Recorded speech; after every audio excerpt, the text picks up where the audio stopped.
ہمیں ویسا یقین رکھنا ہے جیسا وہ شخص یقین رکھتا ہے جس کو اللہ نے آنکھیں نہیں دی۔ ہمیں ایسے اس کے منتخب کردہ راستوں پہ چلنا ہے جیسے وہ نابینا شخص چلتا ہے، جسے پتہ نہیں ہوتا کہ اس کے سامنے کیا ہے، لیکن پھر بھی وہ رکتا نہیں، یہ سوچ کر کے میرا اللہ مجھے گرنے نہیں دے گا۔ بس یہ یقین رکھنا سیکھ لو، پھر کیسے راستے بنیں گے اور کیسے منزلیں ہماری قدموں میں ہوں گی یہ تو ہم سوچ بھی نہیں سکتے۔ ہم نہیں جانتے کہ ہماری دعاؤں کے جواب کس راستے سے آنے ہیں، لیکن اللہ جانتا ہے۔ ہمیں بس توکل رکھنا ہے کہ وہ ہمیں اسی راستے پہ لے جا رہا ہے جہاں ہم جانا چاہتے ہیں۔ ہم سب آج وہی ہیں جہاں ہونا اللہ نے ہمارے لیے لکھا تھا، پھر بھلے ہمیں یہ مقام پسند ہو یا نہ ہو۔ ہمیں بس یہ یقین رکھنا ہے کہ پہلی سانس سے لے کر اس سانس تک سب کچھ اللہ کی رضا سے ہوا ہے، اور اس سب کے ہونے کے پیچھے بہت ساری مصلحتیں ہیں، جن میں سے کچھ اس آزمائش کے بعد ہم پہ کھول دی جائیں گی اور کچھ قیامت تک راز ہی رہیں گی۔ کیوں اور کیسے یہ صرف اللہ جانتا ہے۔ وہ کن ذریعوں سے اور کن طریقوں سے کام کرتا ہے یہ ہم کبھی بھی نہیں جان سکتے، تبھی تو ہمیں یقین رکھنے کا حکم دیا گیا ہے۔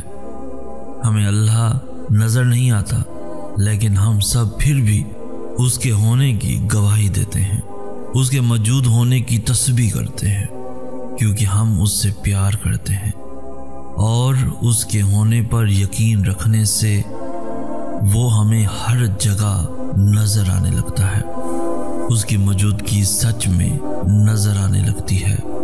بالکل ایسے ہی ہمیں اس کے فیصلوں پہ یقین رکھنا ہے، لیکن اب کی بار یہ سوچ کر نہیں کہ ہم اس سے کتنا پیار کرتے ہیں، بلکہ یہ سوچ کر کے وہ ہم سے کتنا پیار کرتا ہے۔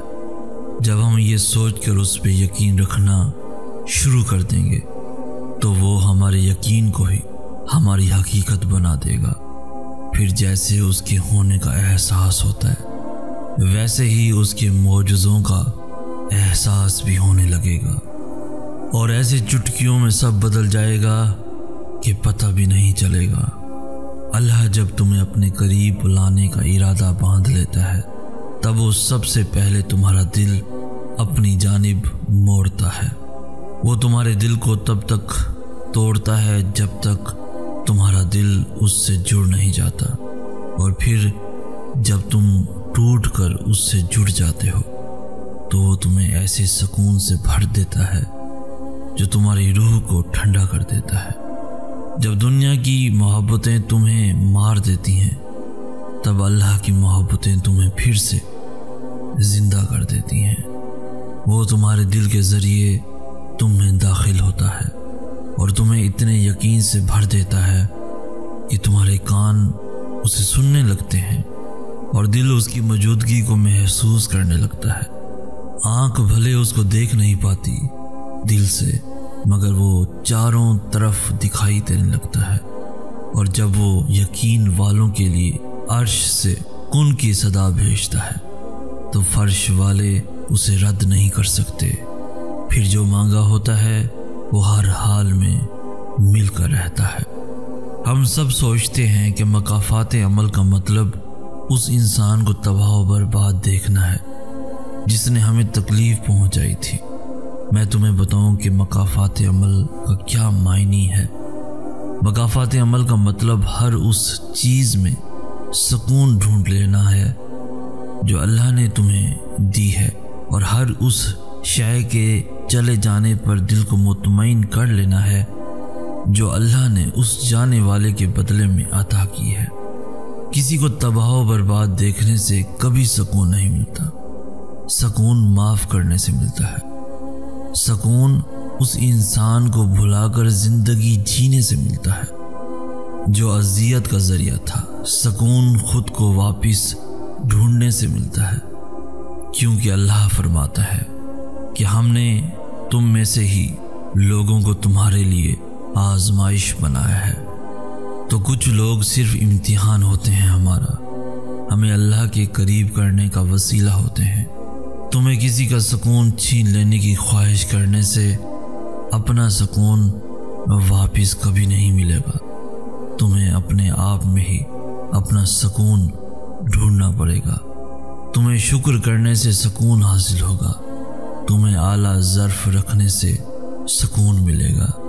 یہی خاصیت ہے مقافات عمل کی کہ تم ان کے بغیر رہنا سیکھ جاتے ہو جو تمہاری زندگی ہوا کرتے تھے، اور وہ لوگ وہی کے وہی رکے رہتے ہیں جہاں وہ تمہیں چھوڑ کر گئے تھے۔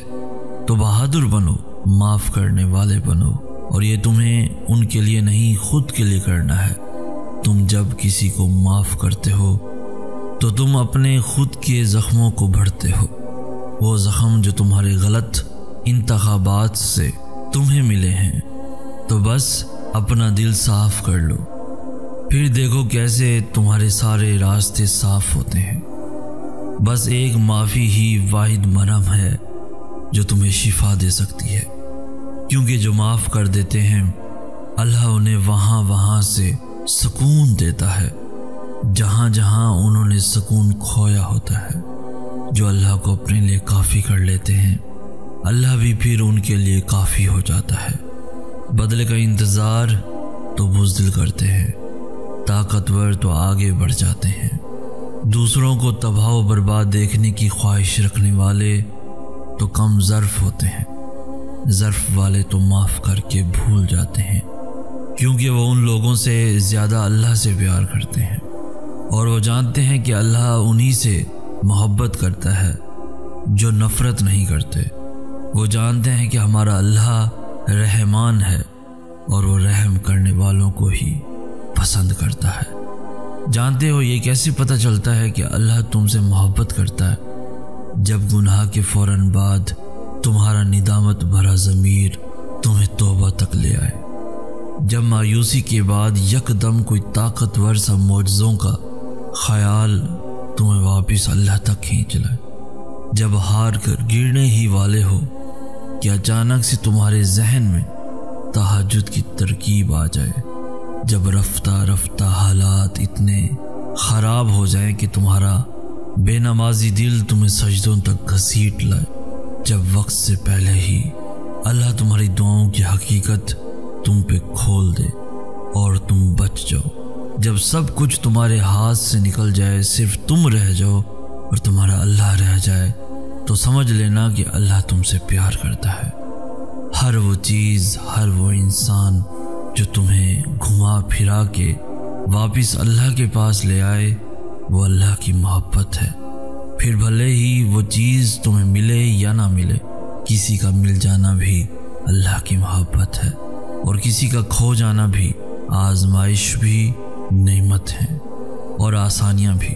اللہ جسے جتنا آزماتا ہے اس سے اتنا ہی محبت کرتا ہے، کیونکہ وہ جس سے محبت کرتا ہے انہیں ہی ہمیشہ اپنے قریب رکھتا ہے۔